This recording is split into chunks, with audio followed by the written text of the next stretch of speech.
আমি ঘুম থেকে ওঠার পর আমি একটা নিউজ দেখতে পেলাম। নিউজে লেখা ছিল যে হামে আক্রান্ত হয়ে রাজধানীর এক হাসপাতালেই 22 জন শিশুর মৃত্যু হয়েছে। তাহলে অবস্থা কত ভয়াবহ। তো এখন থেকেই যদি আমরা সচেতন না হই তাহলে ভালো একটা জায়গায় কখনোই আমরা পৌঁছাতে পারবো না, বা আমরা বিভিন্ন ধরনের সমস্যার মধ্যে পড়ব।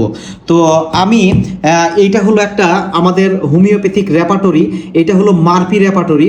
তো আমাদেরকে সর্বপ্রথম যেতে হবে হলো ফিভার চ্যাপ্টারে।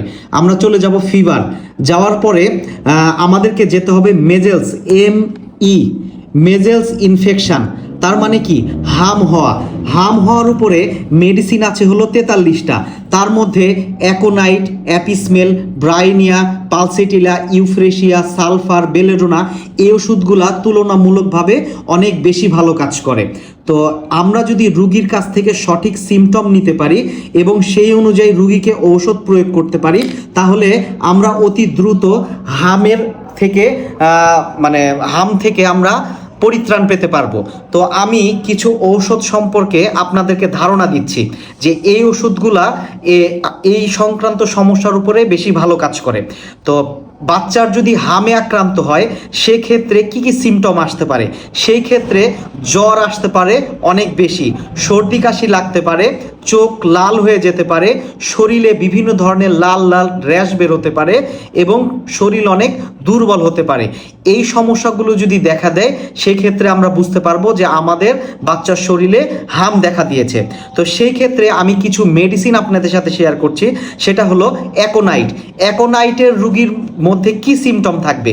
সেটা হলো হঠাৎ করে জ্বর শুরু হবে এবং সেটা ভয়ঙ্কর আকার ধারণ করবে এবং বাচ্চার শরীরে অনেক অস্থিরতা দেখা দিবে। অ্যাকোনাইটের সিমটম হলো এইটা। যদি বেলেডোনা হয় সেক্ষেত্রে কি সিমটম দেখা দিবে?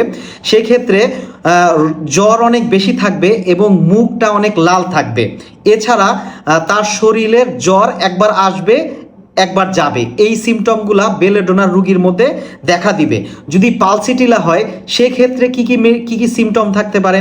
যদি পালসিটিলা হয় সেক্ষেত্রে বাচ্চাটা অনেক নরম সরম হবে, অনেক অল্পতেই কান্নাকাটি করবে এবং পানির পিপাসা থাকবে না সেরকম। ঠিক আছে, এই সিমটমগুলো যদি থাকে সেই ক্ষেত্রে আমরা পালসিটিলাকে চিন্তা করব। ব্রাইনিয়া যদি হয় সেক্ষেত্রে তার প্রচুর পরিমাণে শুষ্ক কাশি থাকবে এবং সে চুপচাপ শুয়ে থাকতে চাবে, নড়াচড়া করতে চাবে না। নড়াচড়া করলে বাচ্চার কষ্ট বেশি হবে এবং প্রচুর পরিমাণে পানির পিপাসা থাকবে, সে জিভ দিয়ে তার ঠোঁটগুলা সবসময় ভিজাতে থাকবে। যদি জেলস হয় সেক্ষেত্রে সে সবসময় ঘুম ঘুম ভাব হবে এবং শরীরের মধ্যে অনেক দুর্বলতা কাজ করবে।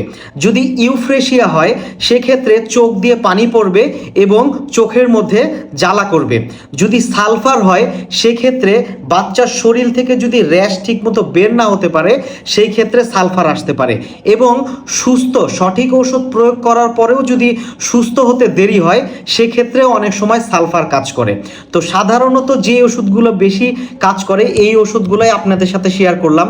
আর আপনাদের যদি কোনো পরামর্শের প্রয়োজন হয় অবশ্যই আমাকে জানাবেন, অবশ্যই আপনাদেরকে আমি হেল্প করব। তো সবাই ভালো থাকবেন, সুস্থ থাকবেন। সামনের দিন নতুন একটা গুরুত্বপূর্ণ ভিডিও নিয়ে আবার আপনাদের সামনে হাজির হব। আসসালামু আলাইকুম।